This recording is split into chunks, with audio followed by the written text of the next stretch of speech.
Quero convidá-los a que abram suas Bíblias ao início do nosso culto, no Salmo 22. Salmo 22.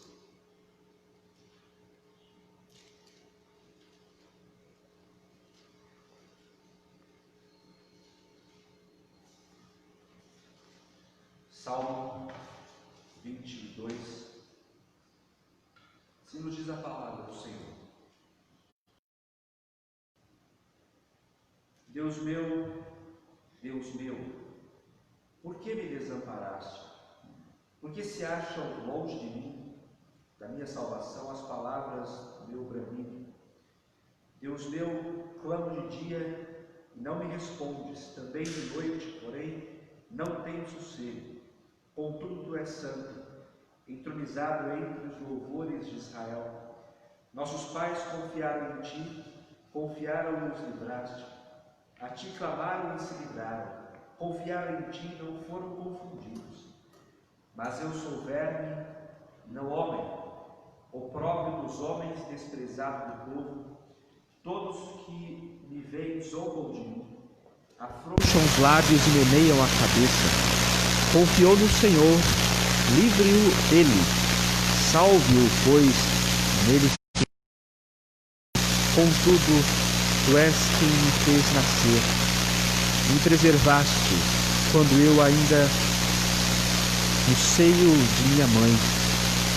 A ti me entreguei desde o meu nascimento, desde o ventre de minha mãe. Tu és o meu Deus, não te distancie de mim, porque a tribulação está próxima e não há quem me ajude. Muitos touros me cercam, fortes touros de Baçã me rodeiam. Contra mim abrem a boca, como faz o leão que despedaça e ruge. Derramei como água todos os meus ossos, se desconjuntaram. Meu coração fez-se como cera, derreteu-se dentro de mim. Secou-se o meu vigor como um caco de barro, e a língua se me apega ao céu da boca. Assim me deitas ao pó da morte. Cães me cercam, uma sucia de malfeitores me rodeia. Traspassaram-me as mãos e os pés. Posso contar todos os ossos. Eles me estão olhando e encarando em mim. Repartem entre si as minhas nunca deitam sortes. Tu, porém, Senhor, não te afastes de mim. Força minha, apressa-te em socorrer-me. Livra a minha alma da espada e das presas do cão a minha vida.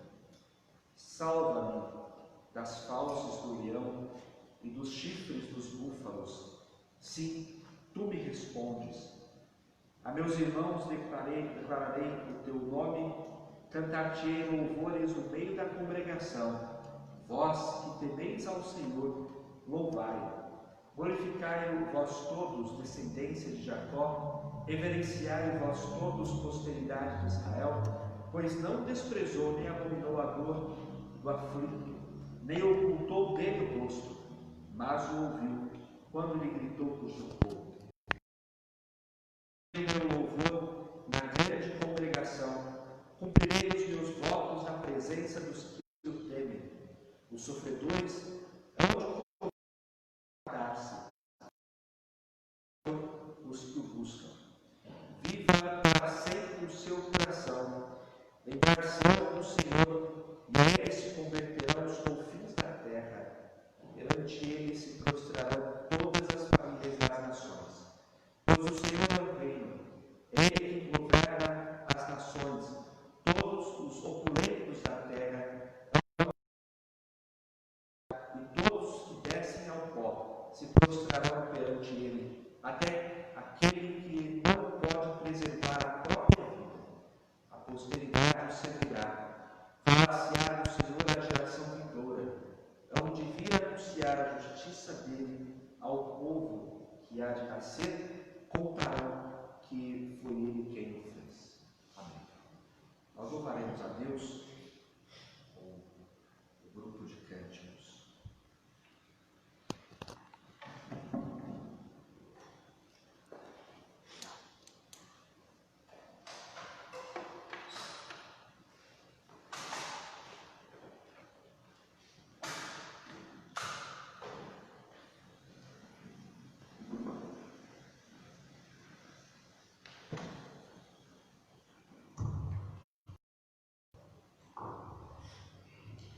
Colocar em pé.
Orar ao Senhor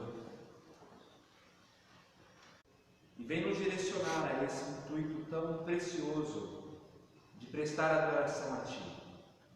Suplicamos-te, bom Deus e Pai, que perdoe os nossos pecados.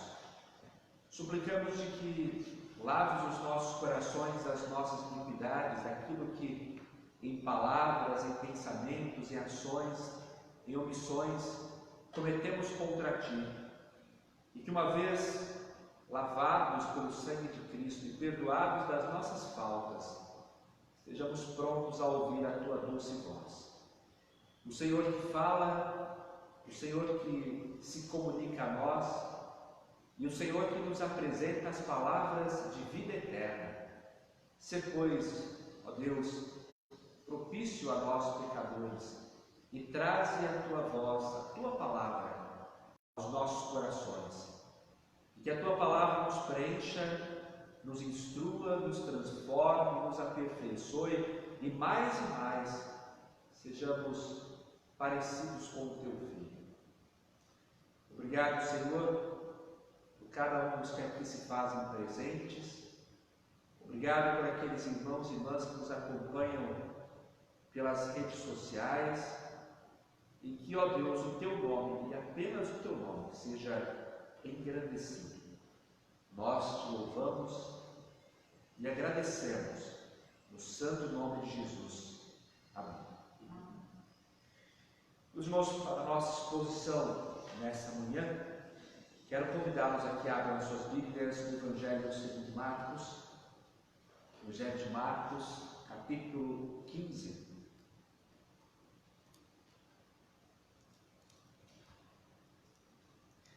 Evangelho de Marcos, capítulo 15, versículo 39.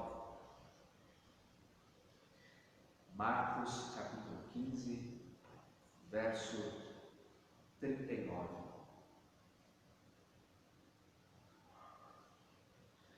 Se nos diz a palavra do Senhor: o centurião que estava em frente dele, vendo que assim inspirara, disse: verdadeiramente, este homem era o Filho de Deus.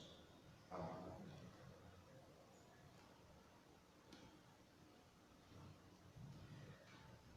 Da onde se pode constatar que Jesus Cristo é o Filho de Deus? Ou mais do que isso, da onde se pode constatar que ele é de fato o Cristo? Ou no mínimo que é alguém que se destaca no meio daquela multidão de gente e no meio daquele grupo de líderes que apareciam no cenário do primeiro século. Observe que Jesus nasce no tempo, nasce no espaço, nasce dentro de uma cultura, e uma cultura que está recheada de elementos que sempre traziam as aspirações para a liberdade, para a paz, para a conquista e principalmente para o intento de um reino que não teria fim. Além disso, Jesus é um homem simples, nasce em uma cidade simples, como é a cidade de Belém, mas ele é reconhecido como alguém de Nazaré, e nós sabemos que a região de Nazaré era vista como uma região de onde não se poderia sair coisa boa. Sobretudo, mesmo sendo um líder, ele não era o único dos seus dias, ao contrário, muitos outros líderes apareciam. Apareciam líderes que eram verdadeiros revolucionários, homens que se levantavam propondo revoluções armadas, revoluções violentas, propondo que o homem poderia se libertar da opressão do Império Romano, e outros que conseguiam, pelos seus ensinos, arrebanhar grupos de pessoas. E você olha dentro da história, olha em autores daquele período e constatará quantos outros líderes surgiram naquele mesmo momento que Jesus Cristo exercitava o seu ministério. Aparentemente não há nada que nos chame a atenção em Jesus Cristo. É homem comum, é homem que vem de um lugar comum, é homem que tem uma palavra que já era a mesma palavra dos profetas, mas que era talvez mais um dentro da multidão. Só que o ministério de Jesus nos mostra o contrário. Ele era alguém simples, ele era aparentemente alguém comum, mas multidões o seguiam, mas multidões queriam ouvi-lo, mas grupos gigantescos de pessoas queriam se aproximar de Jesus. E ao se aproximarem, parece que perceber algo além. Poderiam perceber algo que não se limitava àquilo que outros mestres, àquilo que outros homens faziam, mas ele era diferente. Eles observavam, por exemplo, as mensagens de Jesus. O conteúdo delas não é um conteúdo estranho, pelo menos não uma sincera e correta interpretação do Antigo Testamento. É um discurso que se constrói a partir de leis, é um discurso que se constrói a partir da graça, é um discurso que se constrói a partir da pessoa de Deus, da ação de Deus, e a ação de Deus que se desdobra em arrependimento, em graça estendida, em conversão de pessoas, que haverá de compor o discurso de Jesus. É um discurso muitas vezes duro, muitas vezes com certa posição de nervoso, ou mesmo uma posição de superioridade, o que trazia sérios incômodos àqueles que estavam ao redor, mas era um discurso que se pautava na lei, Era um discurso que se pautava naquilo que Deus já falara no Antigo Testamento, e aquelas pessoas, observando tudo aquilo, tinham a seguinte conclusão: o discurso dele é diferente, a palavra dele é diferente, a sua autoridade se sobressai sobre aquela que é própria dos fariseus, dos escribas e dos homens do nosso tempo. O seu discurso é diferente.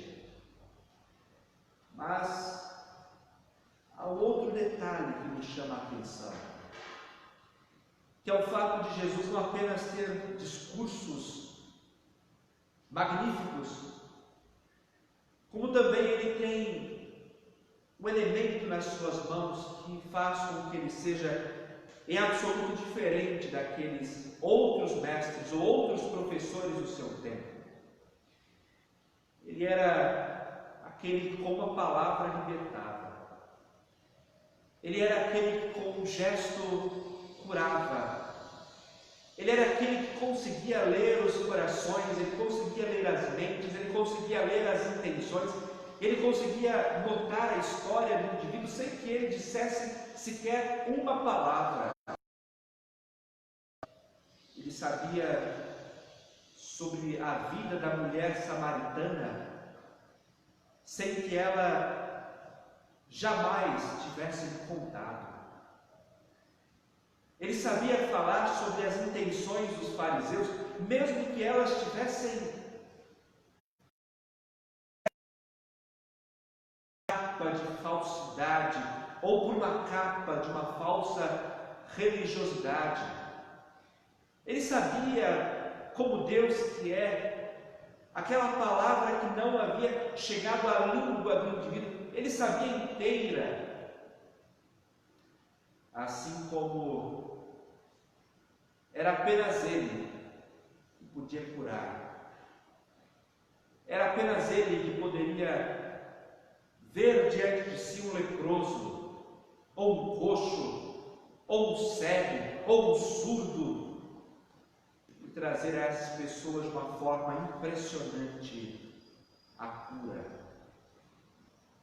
Ele trata com o epilético, assim como ele não só lida com as enfermidades corporais, como tem condições plenas de tratar com aquilo que é espiritual.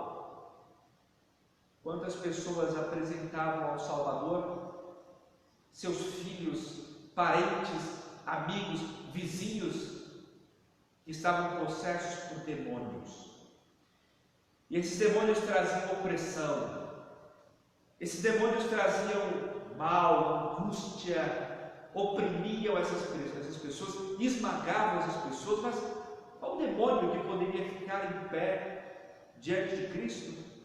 Qual ser espiritual que pode permanecer diante de tão grande Salvador, diante de tão poderoso Salvador? Não se trata apenas do seu discurso, mas se trata das suas ações miraculosas, do seu poder extraordinário e de como céus e terra se submetem a Ele. Mais do que isso, Ele era capaz de prover. Jesus Cristo tantas vezes realizou no seu ministério multiplicações de alimentos. E diante de um discurso, diante de milagres e as multidões com fome, Jesus, que se sente com compaixão, executa multiplicações para assistir àquela gente. E por essas razões, aquelas pessoas que viviam no seu tempo logo exclamavam: aí está o Messias, aí está o Filho de Deus, aí está aquele que pode trazer libertação para Israel. Ele será o Salvador. E você para olhar essas pessoas, quem são? Em primeiro lugar, meus irmãos, é quase que unânime que aquelas pessoas que seguiam Jesus eram judeus.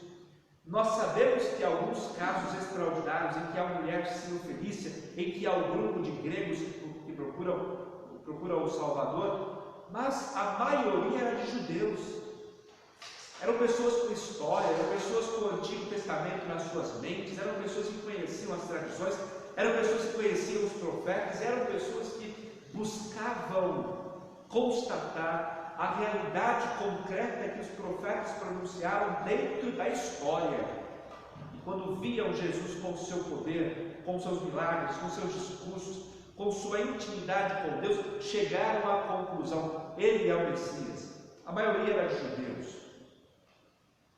Mas além disso, os evangelhos nos mostrarão que, além de serem judeus, eram pessoas de uma condição social baixa. Eram pessoas pobres, eram pessoas comuns. Não eram os grandes e poderosos, os ricos e os sábios que seguiam Jesus. A maioria era composta por pessoas pobres. Vejam, falo que é a maioria porque havia, por exemplo, senhoras ricas que serviam a Jesus no seu ministério. Falam que são pessoas comuns e não os grandes sábios da sua época, mas havia homens como Nicodemos, que seguia Jesus, ou José de Arimateia, que seguia também Jesus, mas a maioria esmagadora era composta por judeus, com uma carga histórica, com uma carga cultural, com tradições, com histórias e com especialmente expectativas a respeito de Cristo. E pessoas comuns, e pessoas simples, e pessoas que não tinham grandes bens a ofertar. Mas o ponto era uma multidão. E o ministério de Cristo se desenrola em seus discursos, milagres e libertações, com essa multidão cercando. Mas à medida que a história se constrói, e a história passa, e a história vai nos levando àquele momento mais difícil, é que nós percebemos que aquela multidão começa a se desfazer. De fato, o discurso de Cristo era precioso, mas era um discurso radical. De fato, era uma palavra de graça, só que era uma palavra que levava à graça e a uma entrega completa. Muitas pessoas o deixam. Mais do que isso, aquelas multidões que o cercavam, aquelas multidões que o seguiam e que esperavam nele encontrar a salvação pelos seus discursos e pelos seus milagres, agora é uma multidão que se volta para ele, com as palavras terríveis: crucificam, crucificam. A escolha estava diante daquela multidão, entre um assassino, um ladrão que era Barrabás, e Jesus Cristo, o mestre, o professor, e aquele que operava os grandes milagres, instigados pelos líderes religiosos. Os judeus clamavam pela crucificação do Senhor. E ela acontece. Pois bem, aquelas multidões tornam-se contrárias a Cristo. Aqueles que ouviram os seus discursos agora são opostos às suas palavras e contrários à sua pessoa. Aqueles que viram que as mãos de Cristo eram capazes de operar milagres, estavam dispostos a perfurá-las. E isso acontece. É talvez o fim da história. É talvez aquele momento de declínio de Jesus Cristo, de declínio do ministério que fora realizado, de declínio de tudo aquilo que foi construído durante 3 anos. Na história de um personagem comum, o que você pode observar é que quando se trata do momento da sua morte, geralmente fala sobre uma queda, geralmente fala sobre um homem que está partindo, está com problemas e agora ele não tem mais condições de continuar a sua empreitada. E aqui parece ser o momento da queda do Senhor. Mas é exatamente neste momento que nós observamos o ápice. É exatamente nesse momento que nós observamos que tudo aquilo que era feito anteriormente era na verdade um prólogo. Tudo aquilo que era realizado, pensado, dito, todos os milagres, toda a libertação que acontecia anteriormente era como que um preparo para isso que aconteceu aqui. Afinal de contas, o ensino da graça, o ensino do amor, o ensino do perdão, o ensino da reconciliação, o ensino de uma vida entregue a Deus, só faz sentido na cruz, só faz sentido na redenção, só faz sentido quando se observa o Cristo crucificado, só faz sentido quando, como na descrição do texto que lemos no Salmo 22, quando nós percebemos as suas mãos, os seus pés perfurados, naquela posição terrível, observando os seus próprios ossos, que lhe olham constantemente. Apenas ali o ensino ganha verdadeiro significado e a história da salvação se realiza e se concretiza. Sobretudo, os milagres, a cura, as libertações dos demônios, isso tudo acontece para demonstrar que o ápice se encontra na cruz, quando o Salvador se oferta para curar, não simplesmente o corpo, mas a alma. Quando ele se oferta para libertar o homem da opressão demoníaca, da opressão causada por Satanás, da opressão causada pelo pecado, a cruz de Cristo liberta. Vejam, aquilo que, para o ponto de vista de muita gente, é o ápice do ministério de Cristo, nos seus ensinos, nas suas pregações e nos seus milagres, na verdade, o seu significado era de prólogo. Por isso que o evangelista João, e a interpretação que é feita, divide o seu livro em dois momentos. Primeiro, o livro dos sinais, que é aquele momento em que Jesus está realizando grandes milagres, o momento que Jesus ensina, o momento que Jesus está ativo no seu ministério, e a outra parte do livro de João, do Evangelho de João, chamado de o Evangelho ou o livro da glória. Jesus fala que será glorificado, mas o modo como Jesus é glorificado, o modo em que há o ápice da sua mensagem, dos seus milagres, se encontra justamente naquela parte final do seu ministério, quando ele está pronto a ser entregue para ser crucificado. Todo milagre ganha sentido na cruz. Toda libertação ganha sentido na cruz. Toda multiplicação ganha sentido na cruz de Cristo. Assim como os ensinos do Mestre. Mas nós só percebemos isso quando debruçamos-nos com sinceridade sobre a história e percebemos a ação redentora de Deus. Percebemos o milagre redentor de Deus. Percebemos que para nos salvar, Deus se fez homem. Deus se entregou em favor de pecadores. Mas nós entendemos isso hoje. E nós entendemos isso pela graça de Deus que nos alcançou. Mas pare para voltar àquele tempo. E voltando àquele tempo, voltando àquele espaço e àquele momento terrível da morte de Cristo, jamais seria o ambiente em que nós presenciaríamos a salvação. Na verdade, é o momento em que nós presenciaríamos a derrota de alguém, a queda de alguém, a queda de um possível revolucionário. E é naquela cruz que talvez veríamos o fracasso do ministério de Cristo. Mas, meus irmãos, nós notamos algo nesse texto que nos chama muita atenção. é exatamente o oposto. É exatamente aquilo que é impensável.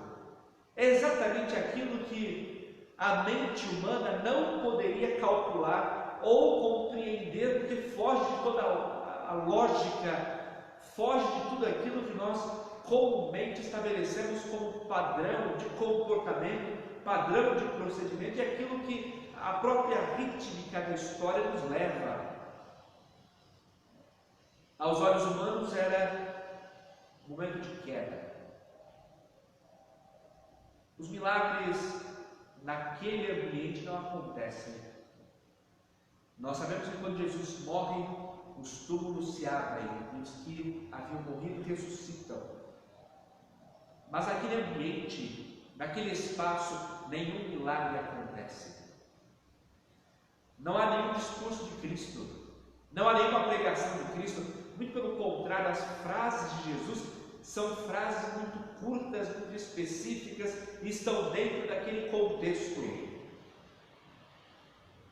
Não há nenhuma cura, não há nenhuma libertação de demônios aí. Mas ao mesmo tempo você observa o maior de todos os milagres. Em contrapartida, você não vê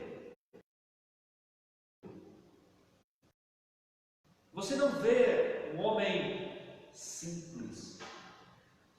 Você não vê um homem que não tinha posses ou relativas posses. Mas nessa história você consegue contemplar o milagre de uma conversão improvável. E aos olhos humanos, o olhar de uma conversão impossível de acontecer. Aqui estamos nós, diante de um centurião.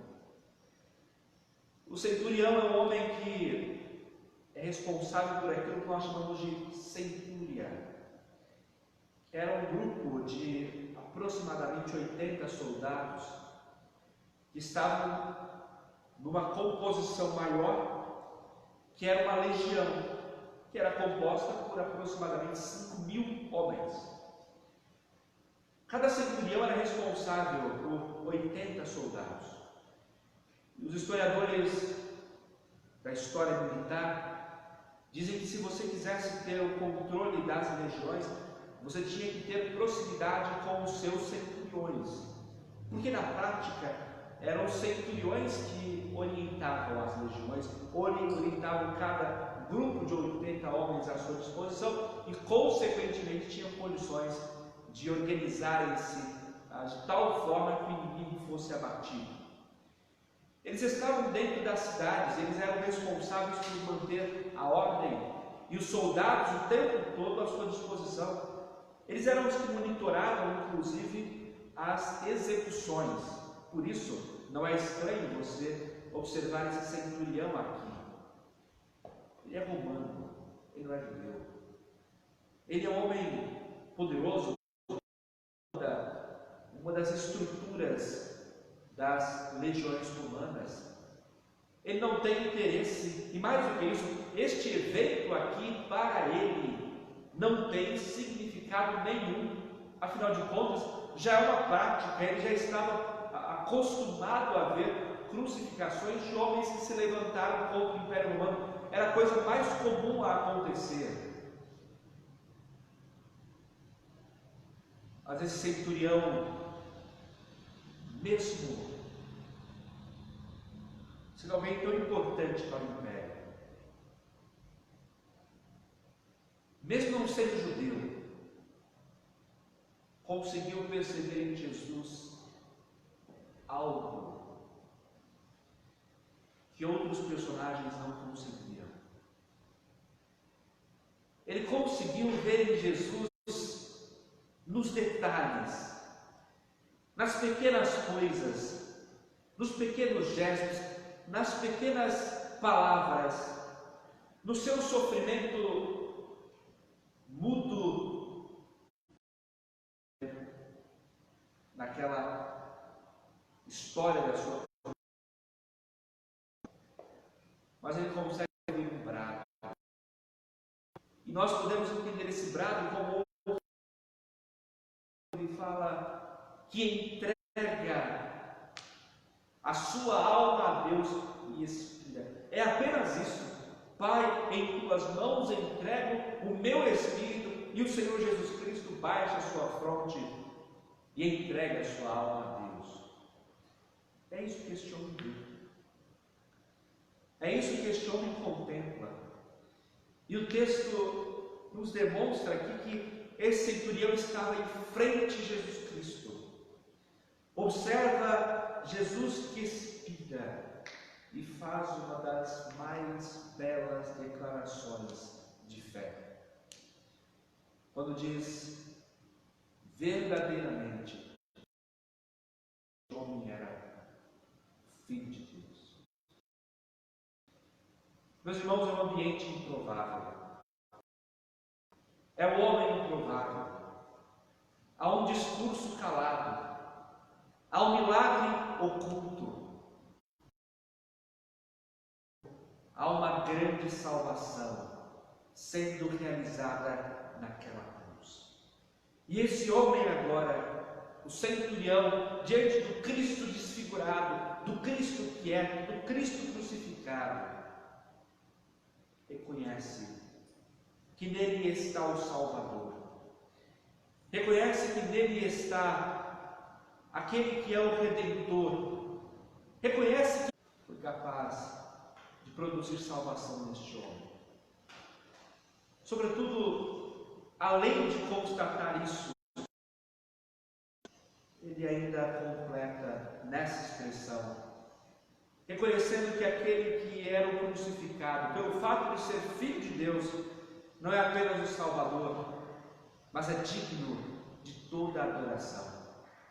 O Cristo crucificado é Senhor, o Cristo crucificado é Salvador, o Cristo crucificado é verdadeiro Deus, o Cristo crucificado é verdadeiro Filho de Deus. E é isso que este homem constata. Não era mais a nobreza romana, não eram mais os deuses romanos, não era mais aquela pompa, aquele brilho que deveriam levar o homem à adoração, não era sequer a adoração própria que deveria ser oferecida ao imperador com toda a sua realeza, mas a adoração era ao crucificado. A adoração era ao que estava pendurado sobre madeira. A adoração era sobre aquele que estava com o seu corpo desfigurado, aquele que estava totalmente destruído, que estava moído, aquele que estava numa situação deplorável. Ele era o Salvador. E ele, segundo o centurião, era digno de adoração. Mas esse homem só pôde ter isso por conta da ação do Espírito Santo nele. Este homem só pôde ser salvo porque aquele que fora crucificado lhe ofertou no seu silêncio a salvação. Aquele que estava crucificado lhe havia amado antes de todos os tempos.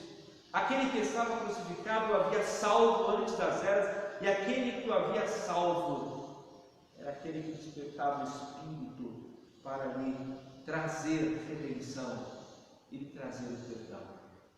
E diante de tão grande salvação, diante de tão grande obra do Espírito, diante de tão magnífica e terrível cruz,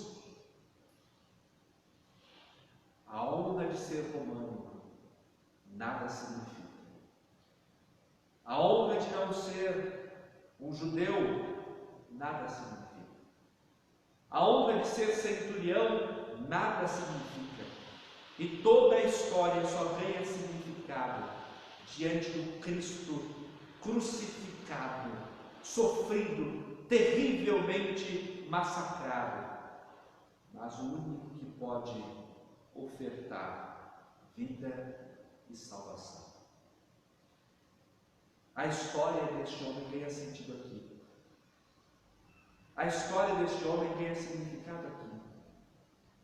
E ele passa a ter uma nova vida e uma nova experiência aqui. E daí, meus irmãos, nós precisamos também pensar, e olhando para texto como este, que nós devemos realmente voltar os nossos olhos e passar a refletir sobre nós mesmos, e passar a refletir sobre a nossa história, passar a refletir sobre a nossa espiritualidade, passar a refletir sobre quem nós somos e aonde nós estamos, e sobretudo o que nós queremos enxergar em Cristo. Como é deprimente observar a religião evangélica, ou dita evangélica nos nossos dias. É uma religião morta, é uma religião desorientada, é uma religião que não tem mais os padrões da Santa Escritura, mas vai procurando subterfúgios, procurando ideias, procurando mecanismos para tentar de alguma forma buscar as aspirações humanas e ao mesmo tempo corresponder-se ao mundo. Cristo crucificado agora é chamado de Cristo o maior psicólogo que já se viu. O Cristo crucificado agora é chamado de o Cristo que tem o amor tolerante. O Cristo crucificado agora é o Cristo de uma empreitada de negócios. O Cristo crucificado é agora simplesmente um milagreiro. O Cristo crucificado é aquele que existe apenas para proteger o homem de mal olhado, proteger o homem de coisas que são decorrentes aparentemente de invejas e tudo aquilo que a crendice popular apresenta. O Cristo crucificado reduziu-se a um ídolo na mente da igreja evangélica. E é o ídolo que faz o que o homem quer. E é o ídolo que pensa como o homem pensa. E é o ídolo que está repleto de brilho, de oportunidades, está repleto de intenções humanas e que simplesmente correspondem-se às aspirações humanas. Aí você vê, as igrejas não têm mais problema com o pecado, como não se prega mais sobre o pecado, como não se prega mais sobre a cruz, como não se prega mais sobre a redenção, mas fala-se sobre aberturas, concessões. A igreja torna-se um entretenimento, a igreja torna-se uma oportunidade para visões, uma oportunidade para milagres, uma oportunidade para receber, e esquece-se do Cristo crucificado. A percepção que nós temos muitas vezes no cenário evangélico é muito parecida com aquela que nós observávamos dentro do contexto que Jesus viveu e dentro das aspirações que aqueles judeus tinham em relação a Jesus. Apenas uma oportunidade de fazer o que eu quero, e uma oportunidade de ter potencialidades para a minha vida, e não viram que o Cristo crucificado é o ápice. Mas é num texto como esse que nós percebemos que o homem improvável redireciona o seu conceito de vida, redireciona a sua história, redireciona o sentido da sua existência e nos ensina a fazermos o mesmo, tanto individualmente como dentro de um corpo coletivo que é a igreja. Aonde nós encontramos Cristo? Ou que Cristo nós queremos encontrar? Aonde estamos nós em relação a Cristo? Aonde estamos nós em relação ao Senhor? E o que nós esperamos dele? àqueles que querem apenas um Cristo milagreiro. Àqueles que querem um Cristo que vai simplesmente compactuar com pecados. Daí você vê tantos pecados serem cometidos, tantos pecados serem feitos, e as pessoas não estarem nem um pouco interessadas no arrependimento, achando que Cristo tolera absolutamente tudo. Aonde está você em relação a Cristo? Se estiver em qualquer lugar que não seja diante da cruz, saiba que não encontrou-se ainda o sentido da sua vida. Se você não estiver diante da cruz, saiba que você ainda não entendeu nada. Se vir à igreja é simplesmente um hábito que você construiu durante muitos anos, por gerações, e você não está aos pés da cruz de Cristo, você ainda não entendeu nada. Isso não tem sentido real para a sua vida. Mas é no homem improvável que nós percebemos aonde nós devemos estar. É no homem como esse aqui que nós entendemos qual é o nosso lugar.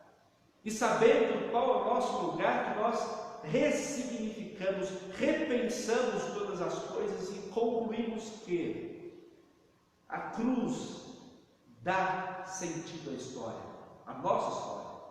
A cruz dá sentido aos milagres. A cruz dá sentido à libertação. A cruz dá sentido ao perdão. A cruz dá sentido à nossa existência. E é por isso que nós devemos estar diante dela o tempo inteiro. Sobretudo, como esse autor registra o discurso do centurião. Estar aos pés da cruz, que é onde nós devemos estar, é reconhecer que nele, Cristo, está o que nós mais precisamos. E pela sua morte nós recebemos o que nós mais precisamos. Nós estamos diante de um Salvador que nos oferta a redenção. É o que nós mais precisamos. É o que a nossa vida mais necessita. Nós precisamos do nosso Salvador. E ao olharmos para Ele, na visão da sua cruz, é que nós podemos abertamente declarar que Ele é o nosso Salvador. E que tudo aquilo que nós precisamos de cura, de libertações, de abundância nas nossas vidas, nós temos por causa da sua cruz, e nós o reconhecemos como nosso Salvador. Mas ao mesmo tempo, é Filho de Deus, e portanto nós o adoramos, nós o glorificamos. Nós adoramos porque Ele é Deus, e pelo fato de ser Deus, já é digno de toda adoração, de todo culto e de todo louvor. E além disso, nós o adoramos porque, sendo Deus, Ele também é o nosso Redentor. Compreendendo essas duas coisas diante da cruz, do seu mistério, é que nós podemos realmente reavaliar a nossa história, reavaliar onde nós estamos, reavaliando o Cristo que nós procuramos, reavaliando tudo o que há em nós a partir do Cristo crucificado. Mas sabendo também que a história não acaba aqui. Saber também que esta cruz, que é a cruz da redenção, que é a cruz da salvação, que é a cruz do milagre, que é a cruz do discurso, que é a cruz do perdão, que é a cruz da salvação, não é o fim da história, é o ápice dela. Não é o fim da história, mas é o preparo para uma grande vitória, que é a ressurreição de Cristo. E uma vitória que trouxe vitória também para nós, uma vitória que completou a nossa salvação, uma vitória que nos projeta para o reino dos céus, e uma vitória que nos move à evangelização e à pregação. E explico o porquê. Este evangelho, particularmente, é o evangelho destinado a romanos. E é por isso que este evangelho é um tanto quanto curto, porque era para romanos que estavam em perseguição. E a história nos mostra que, pelo fato de ser escrito para romanos, ele destaca aqui a figura desse centurião, que é um personagem muito importante para a construção e para a estabilidade do Império Romano.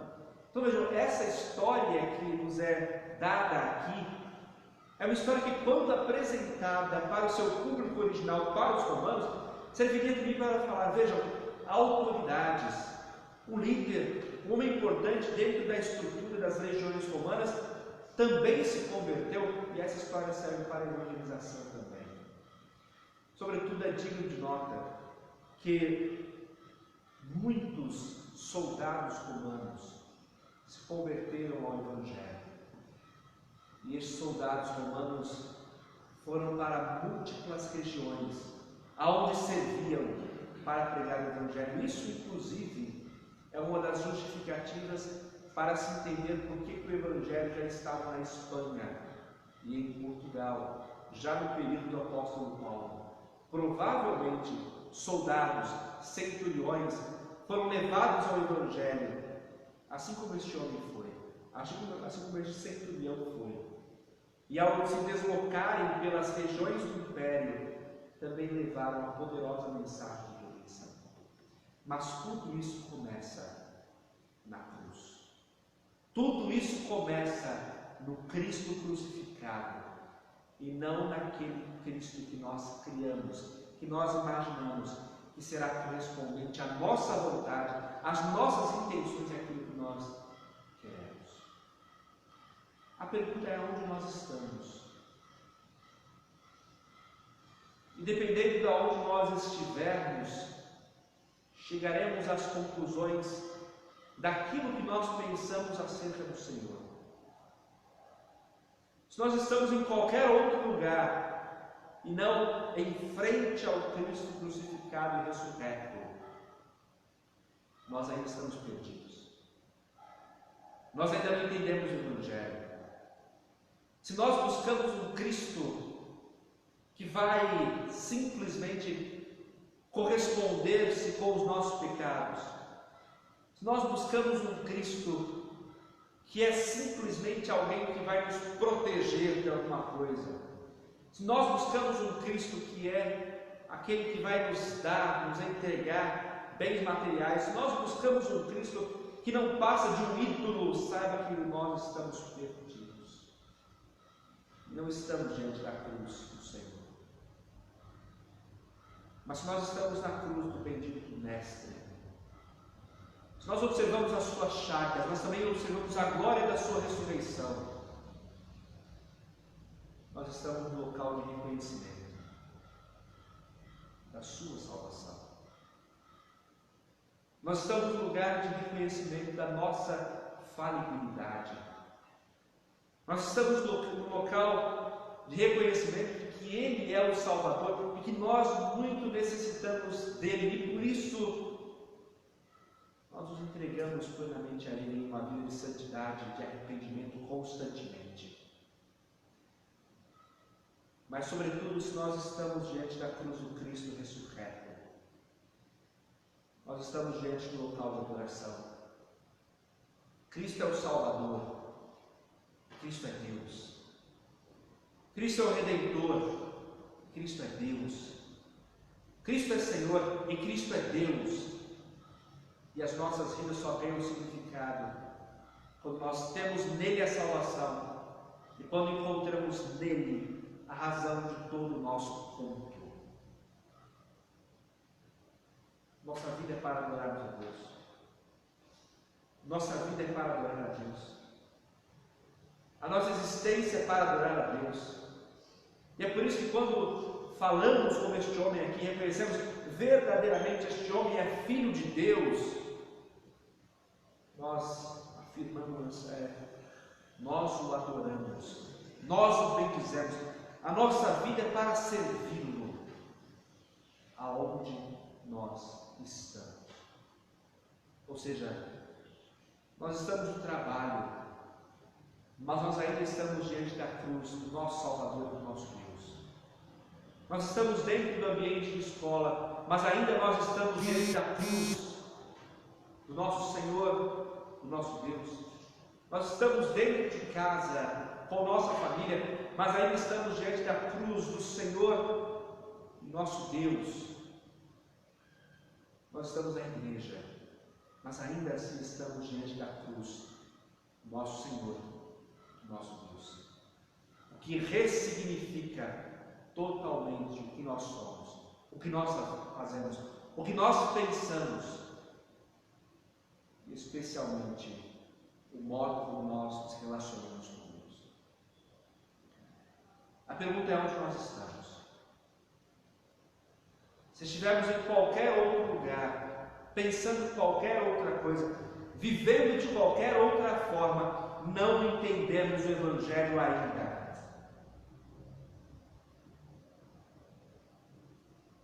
Mas se estamos diante da cruz de Cristo, é tempo de reconhecê-lo como nosso Salvador. As demais ações miraculosas que Ele realiza, os seus ensinos, só têm significado nesta cruz, para a nossa redenção. E uma vez diante desta cruz, reconhecemos quem nós somos. Nada. Reconhecemos quem Ele é. Tudo. Reconhecemos o que Ele fez. Tudo por nós. E, portanto, é o nosso Salvador. E, portanto, é o nosso Deus, a quem nós adoramos, servimos, prestamos culto constantemente, em todos os momentos da nossa vida. Aonde nós estamos? É tempo de arrependimento. É tempo de confissão. É tempo de nos fazermos refletir, mas especialmente é tempo de nos colocarmos diante do crucificado, que o foi para a nossa redenção, e declararmos verdadeiramente: este homem não era, mas este homem é o único e verdadeiro Filho de Deus.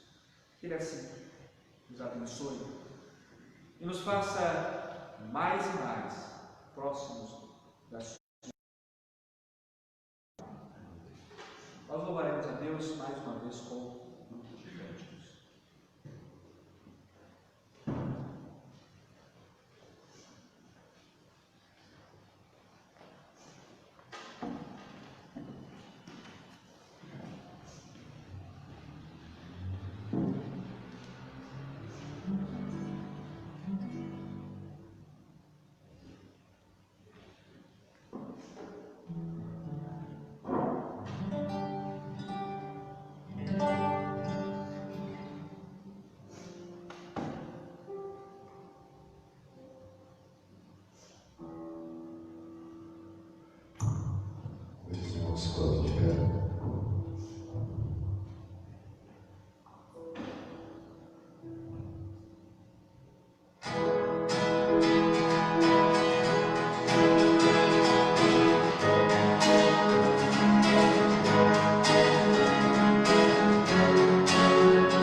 Tu és, Senhor,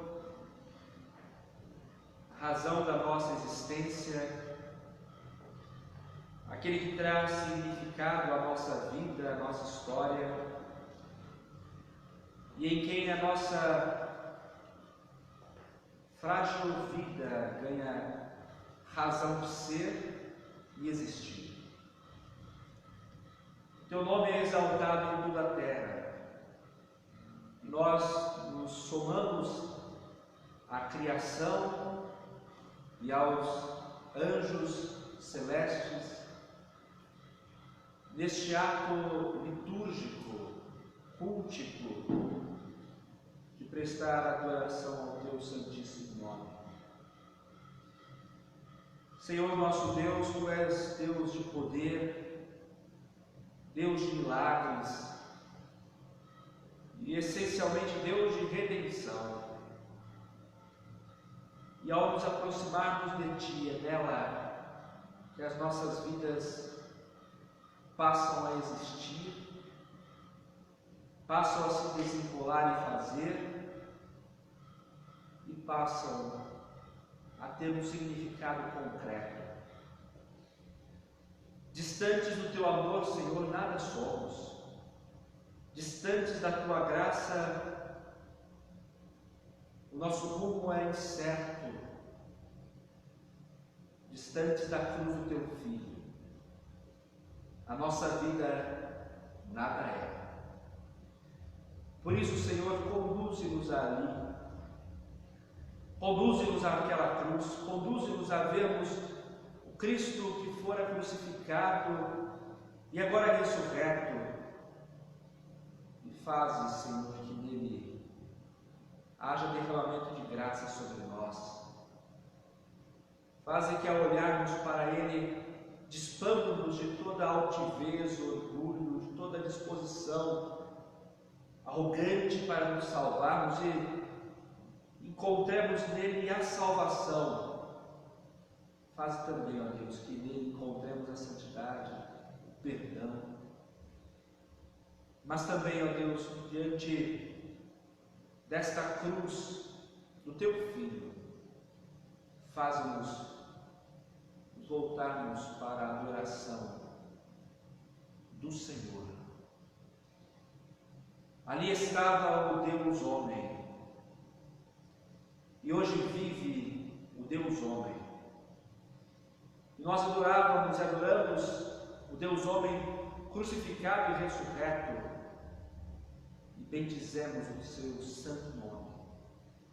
Assim também, Senhor, nos dispomos e suplicamos que hajas em nossos corações, perdoando os nossos pecados e fazendo com que nossas vidas busquem em todo o tempo te adorar e te glorificar e bendizer, porque é para isso que nós existimos.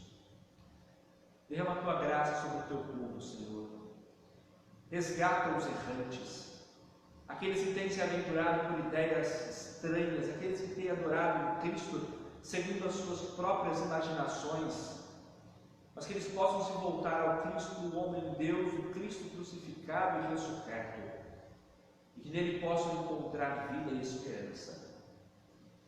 Abençoa, ó Senhor, nós te pedimos, aqueles que se encontram desempregados, se encontram enlutados. Abençoa, Senhor, aqueles que estão enfermos. Traz sobre o Teu povo a paz, que apenas o Senhor pode conceder. E que, ó Deus, jamais nos apartemos da visão do Teu Filho, Cristo crucificado e ressurreto. Mas que essa visão que nos transforma, nos mova também a pregarmos a todas as gentes. Assim como os soldados fizeram, assim como é muito provável que este centurião fez, que este reconhecimento particular mova-se em exposição, em extensão, em pronunciamento para aqueles que se encontram ao nosso lado. Nós pedimos a Tua bênção, Senhor, e o fazemos em nome santo de Cristo Jesus. Que o amor de Deus, nosso Pai, graça do Senhor Jesus Cristo, o Cristo crucificado e ressurreto, e a comunhão, a consolação e o poder do Espírito Santo repousem sobre vós, irmãos amados, e sobre todo o povo de Deus, agora e para sempre. Amém. Irmãos, podem se assentar.